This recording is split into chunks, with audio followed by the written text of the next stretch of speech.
Assalamualaikum warahmatullahi wabarakatuh. Alhamdulillahi rabbil alamin. Allahumma salli ala sayyidina Muhammad wa ala alihi wa sahbihi ajma'in. Amma ba'du. Adapun sesudah itu, ikhwani sahabat dimanapun saja berada, tema penyampaian ini adalah kapan Al-Quran diturunkan. Allah subhanahu wa ta'ala menurunkan kitab sucinya. A'udzu billahi minasyaitonir rajim. Bismillahirrahmanirrahim. Syahrul Ramadan alladzi unzila fihi al-Qur'an hudan lin-nasi wa bayyinatin minal huda wal furqan. Bulan Ramadan, bulan yang diturunkan di dalamnya permulaan Al-Quran sebagai petunjuk bagi manusia dan penjelasan-penjelasan mengenai petunjuk itu, dan pembeda antara yang hak dan yang batil. Surah Al-Baqarah ayat 185. Melalui firman Allah ini kita mengetahui bahwa Al-Quran telah diturunkan pada bulan Ramadan.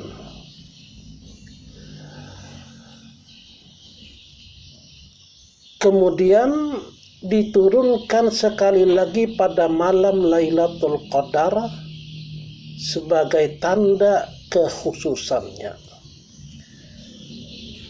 Al-Quran mula-mula diturunkan dari Lauhul Mahfuz ke Baitul Izzah di langit dunia. Kemudian diturunkan pula oleh Jibril alaihissalam kepada Rasulullah sallallahu alaihi wasallam dengan perintah Allah subhanahu wa ta'ala, satu persatu selama 23 tahun.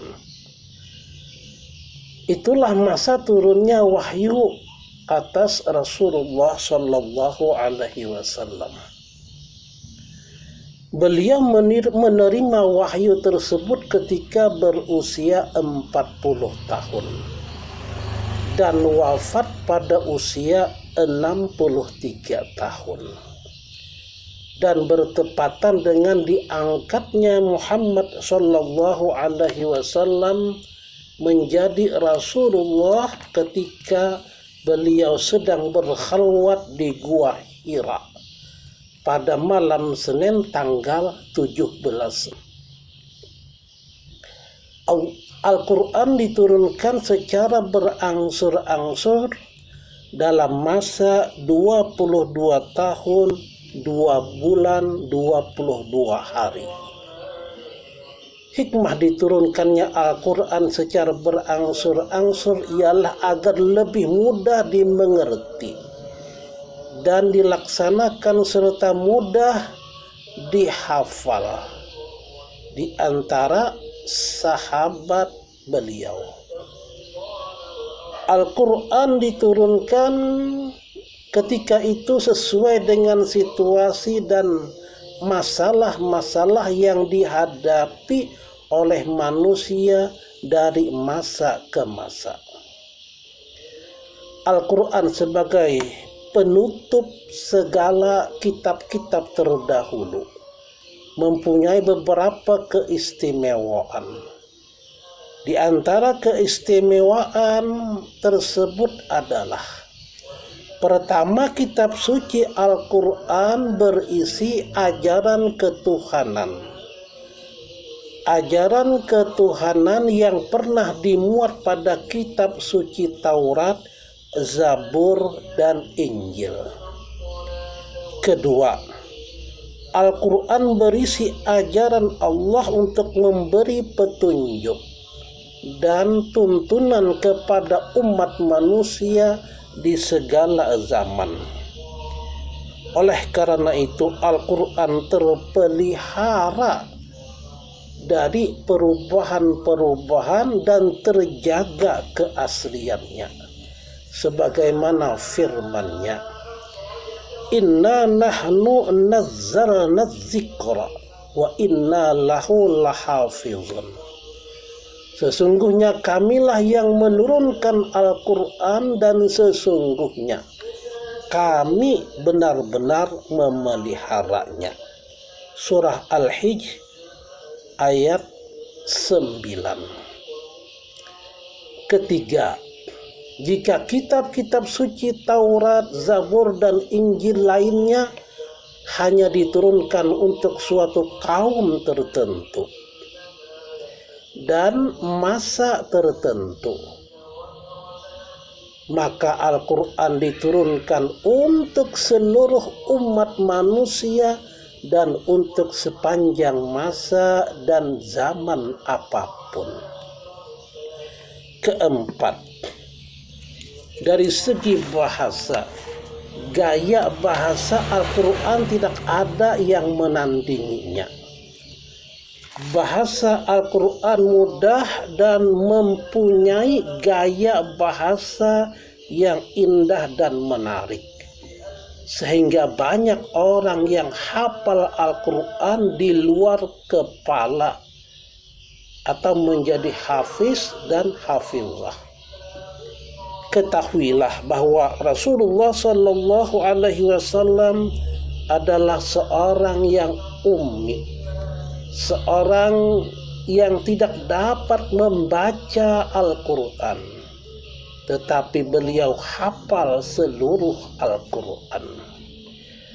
Sesekali beliau menyuruh seseorang membacakan Al-Quran untuk beliau, supaya dapat mendengarkan dan menikmati Al-Quran dari mulut orang lain. Demikianlah gambaran betapa baik dan pentingnya membaca Al-Quran itu bagi seorang muslim. Sebab itu, untuk menggairahkan umatnya agar suka menirunya, banyak sekali pesan-pesan yang beliau sampaikan kepada para sahabatnya. Pesan yang berupa hadis-hadis yang sampai juga kepada umatnya dari generasi ke generasi. Di antara hadis yang beliau pesankan, afdalu ibadati ummati tilawatul Quran. Ibadah yang paling utama bagi umatku ialah membaca Al-Quran.